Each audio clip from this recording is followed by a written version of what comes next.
वो सब किताब के अंदर चले जाते हैं। रुद्र जैसे ही किताब के अंदर जाता है, रुद्र जो अपनी आंखों पर पट्टी बांधे होने के बाद भी सरपेंट आई के माध्यम से सब कुछ साफ साफ देख सकता था, वो देखता है कि जिस आध्यात्मिक दुनिया में वो आया है वो पूरी तरह से गुलाब के बगीचों से भरी हुई है, जो लावा के तालाब में खिल रही हैं, जिनका रंग गहरा रक्त लाल था। लेकिन वो देखता है कि उस बगीचे के बीचों बीच एक बड़ा पेड़ है जिसकी पत्तियां लाल थी और वो आग की लपटों से घिरी हुई थी। वहां की हवा में तलवार की तरह तेज धार थी जो छूने से ही किसी भी वस्तु को काट दे। उस पेड़ के नीचे एक तलवार थी। अचानक से ही उस तलवार के अंदर से एक शक्तिशाली परछाई बाहर निकलती है और वो बिना किसी चेतावनी के रुद्र पर हमला कर देती है।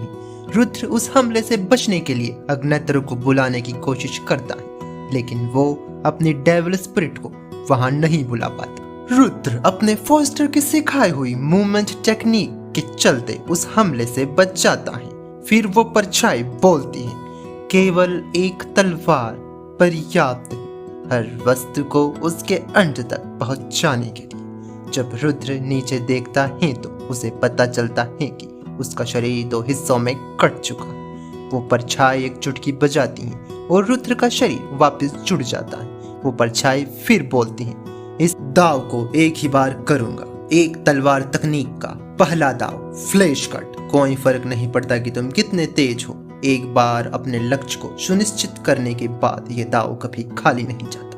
ये दाव सभी सुरक्षा तंत्रों को अनदेखा करके सीधे अपने लक्ष्य को भेद देता है। ध्यान रहे कि इस दाव में हम तेज नहीं होते बल्कि समय धीमा हो जाता है। तुम्हें इस दाव को सीखने के लिए समय की धारा को सीखना होगा, मेरे साथ दोहराओ। इतना बोलकर वो रुद्र की ओर एक तलवार फेंक देते हैं। ये दाव तुम्हें 10 दिन में सीखना होगा, तभी तुम यहाँ से बाहर जा सकते हो। यहाँ पर समय की धारा बाहर से तेज है। यहाँ के 10 दिन बाहर के 5 घंटे होते हैं। और वो उसे एक किताब देकर चले जाते हैं जिस पर लिखा था समय। उस किताब पर लिखे नाम को देखकर रुद्र सोचता है, सीनियर नाम रखने में थोड़े कच्चे हैं, मेरी तरह समझदार नहीं है। रुद्र देखता है कि उस किताब में जो भाषा लिखी है वो उसे नहीं पढ़ पा रहा है, क्योंकि वो एक प्राचीन भाषा में लिखी हुई थी। वो परछाई फिर चुटकी बजाती है। अब रुद्र वो किताब पढ़ पा रहा। उधर निर्वाण किताब के अंदर जैसे ही जाती है वो देखती है कि उसके सामने एक परछाई एक तालाब के सामने बैठी हुई थी। उस तालाब में कई वाटर लिली के फूल खिल रहे थे। वहीं उस तालाब के बीचों बीच एक बड़े चांद की परछाई दिखाई दे रही थी। जब निर्वाण उस परछाई की ओर देखती है तो उसे पता चलता है कि उस परछाई के लंबे सफेद बाल हैं जो वहां चल रही हल्की हवा के साथ उड़ रहे थे।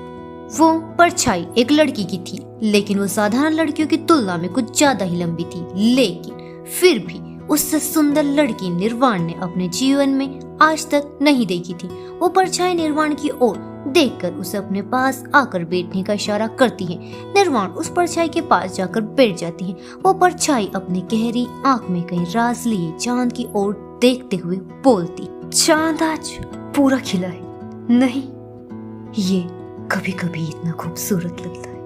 हाँ, छोड़ो, कुछ चीजें बस दूर से ही अच्छी लगती हैं। ये सुनकर निर्वाण, ये सब मैंने कहीं तो सुना है, इस जगह को भी मैंने कहीं तो देखा है।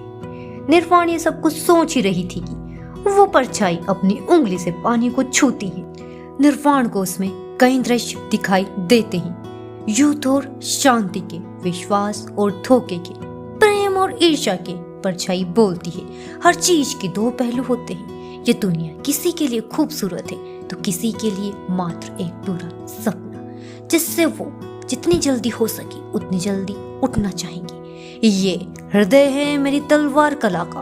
वो हवा में उड़ती है और बोलती है, मून ब्लेड का पहला दाव है blade of hatred and pain. दूसरी तलवार कलाओं के विपरीत ये तलवार कला सीधे व्यक्ति की आत्मा पर हमला करती है। बिना आत्मा के शरीर का कोई महत्व नहीं, जैसे बिना रोशनी के चांद का।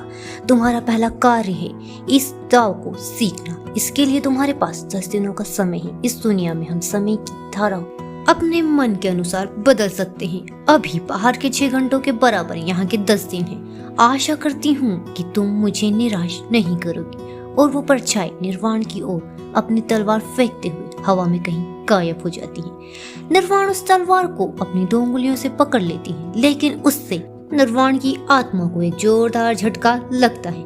परछाई हंसते हुए, तुम इतनी जल्दी कैसे भूल गई कि ये तलवार तकनीक आत्मा पर हमला करती है। आशा है कि तुम इस बार उस बेवकूफ को हरा दोगी। उधर नीर जिस दुनिया में गया था वहाँ चारों तरफ बस सफेद बादल थे और वो जिस पर चल रहा था वो बर्फ की एक मोटी परत थी जो किसी कांच की तरह लग रही थी। ऐसा लग रहा था कि उस मोटी परत के नीचे कोई दूसरी ही दुनिया है। वो चारों तरफ देखता है तो उसे लगता है कि इस दुनिया का कोई अंत नहीं। तभी उसके कानों में वीणा की मधुर आवाज आती। जब वो पीछे मुड़कर देखता है तो उसे एक पेड़ दिखाई देता है जो शायद इस दुनिया में एकमात्र पेड़ था। उसके नीचे एक व्यक्ति सफेद कपड़े पहने बैठा हुआ था। उसके लंबे नीले बालों पर पेड़ की गुलाबी पत्तियां हवा के साथ धीरे धीरे गिर रही थी। वो पत्तियां नीचे गिरने से पहले ही गायब हो जाती थी।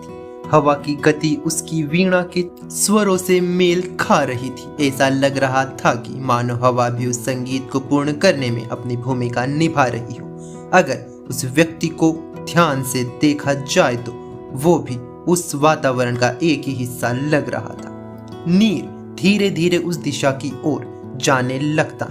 नीर उस व्यक्ति के पास पहुंच पाता उससे पहले ही वीणा की ध्वनि बदल जाती है। अगर वो पहले जीवन के स्वर निकाल रही थी तो अब ये मृत्यु के स्वर थे। पहले की शांति अब अराजकता में बदल चुकी थी। नीर के सामने कई दृश्य आते हैं जिसमें कई शक्तिशाली लोग कमजोरों को मार रहे थे। नीर के कानों में एक आवाज आती है, मैं हमेशा इस द्वंद में रहता हूँ कि एक शक्तिशाली व्यक्ति निर्बलों पर अत्याचार करता है, वहीं कुछ शक्तिशाली लोग निर्बलों की रक्षा करते हैं। तो तुम्हें क्या लगता है इसमें न्याय संगत क्या है? शक्तिशाली होना अच्छा है या बुरा? नीर कुछ सोचने के बाद जवाब देता है, इसमें निर्बल होना बुरा है क्योंकि यहाँ दोनों शक्तिशाली के लड़ने का कारण निर्बल है।